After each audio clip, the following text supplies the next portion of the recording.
Good morning po sa inyong lahat. Isang magandang umaga po. Huwag pong kalilimutan mag-like at mag-subscribe at mag-comment sa aking YouTube channel. Ano po pala ang ganap ng aming buhay pang-araw-araw sa tuwing umaga. Habang po ang aking panganay po ay ready na po siyang papasok sa school. Kanina po siyang nagising na madaling araw. So, kailangan po siya na mag-relax konti. At ngayon po, pinabihisan ko na po siya ng uniform. Kasi ready na po daw siyang papasok sa school. Maya may gumising na yung bunso ko at nandyan na sa may pinto. Pero hindi niyo po nakikita kasi para po sa amin yung camera. So, yan lang po ang ganap ng aming buhay ngayon tuwing umaga. Ready na po siyang papasok sa school. Habang nag-aayos po ako sa kuya ko, ay bigla po lumabas yung bunso ko. Nagising po siya.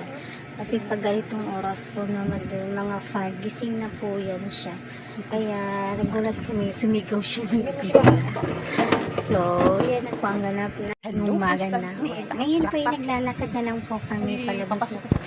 At bigla na lang po ulit ako makaapak ng jackpot. Ay, nako. At naalala ko din dyan po na ulit po sa labas kanina. Tahimik po ang daan. Kasi po wala po katao-tao. Maaga pa po kasi. Kaya at may liwanag po din po sa court kasi may gumagamit po din sa court kaya maliwanag. Ay salamat, maliwanag at hindi kami makaapak ng jackpot. So, yan lang po ang gana. Buti naman po may ilaw po sa court. Ito sa aming banda, ang dami pong aso kaya makaapak talaga ng madaming jackpot. Kaya daan muna kami sa tindahan at bibili ng kanya palon para sa school. At sabi ko po sa kanya, halika na dito at pili ka na kung anong babalunin mo kasi naghaharutan po siya ng kaklase niya. Nakita po niya kasi dyan at hinihintay po din po siya kasi sabi na sabay daw silang dalawa. Hinahatid ko lang po siya lagi sa school na. Uwi na po ako at nagdaan po ako ng bili ng pandesal kasi gusto po nila kumain ng pandesal na may palaman at peanut butter. Habang naglalakad ako pa uwi, ang kulimlim po, makulimlim ito. Baka gulat lang, baka bigla pong ulan. Hindi naman po, makulimlim lang po. Hindi ko po inilawan at pinistart yung camera ko. Yung pagdating ko naman sa bahay, ayan, gising na yung bunso namin. At kaya nagkasikaso na ako ng aming uulamin at lulutuin. Ayan po, nakabili po ako ng pipino. Magsampo po ang isa. Nabili po ako ng mga gulay na gagawin ko po. Ay, nabili po ako ng isda na ipapaksiw ko po. Nakabili po ako ng isda na 100. So, 6 na piraso po yun. So, gawin ko na lang po siyang paksiw. Lalagyan ko po siya ng talong. Alam mo, nabili ko po sa talong 2 piraso, 10. At saka yung okra naman 10. Pero maliliit po yung okra, hindi po masyadong Ayan po yung bunso ko. Nagbabasa po siya ng libro. Akala niya nabasa yung mga letra. Yun po yung libro ng kuya niya. Nakalimutan ko pong ipasok sa kwarto. Kasi nalagay ko lang po dyan sa labas. Ayan po, ang nabili ko pong isda. Tapos ko na po siya nalinis. Nalagyan ko na po siya ng sibuyas, bawang, luya, at ayan po yung okrang maliliit. At nabili ko rin po na talong. Ipapakita ko po sa inyo gaano kaliliit. Ayan lang po ang pinili kong talong. Kasi ayaw ko po kasi yung malalaki. Ang pangit po kasi sa kamahal. Kaya yung nabili ko po lang talong po ay maliliit lang po. Inayos-ayos ko po at inarins-arins na parang nag-arins ng mga higaan, yung okra at saka ayan po, nahiwa ko na po yung talong. Yan na po sinasabi ko sa inyo na kaliliit na mga talong na nabili ko. At kasi po, yan ang pinili ko lang po kasi wala po siyang butas-butas. Kasi minsan may butas, alam nyo na may uod.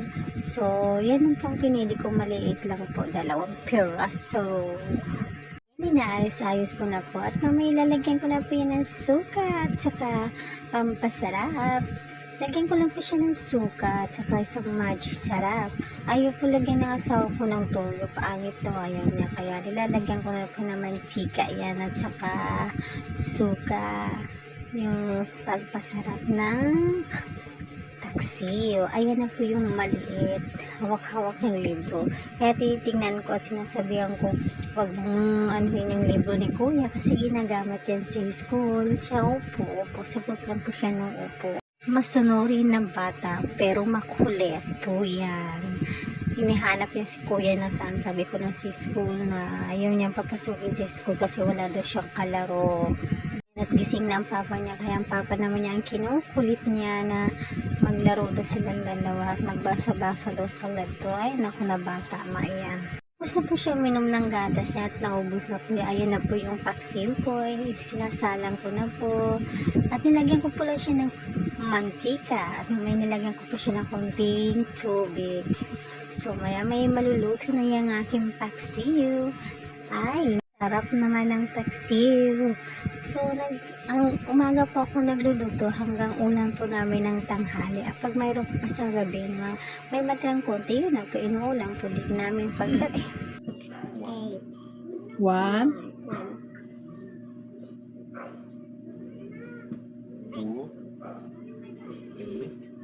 Ang duwag ba? Antok. Antok.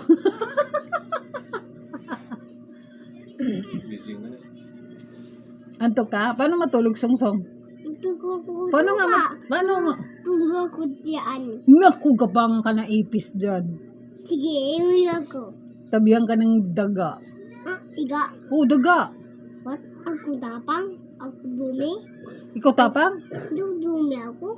Ano? Dumi? Dumi? Oo. Dito yung kahiga eh. What?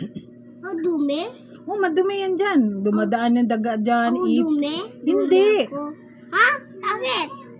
Hindi ka dumi ah. Bye.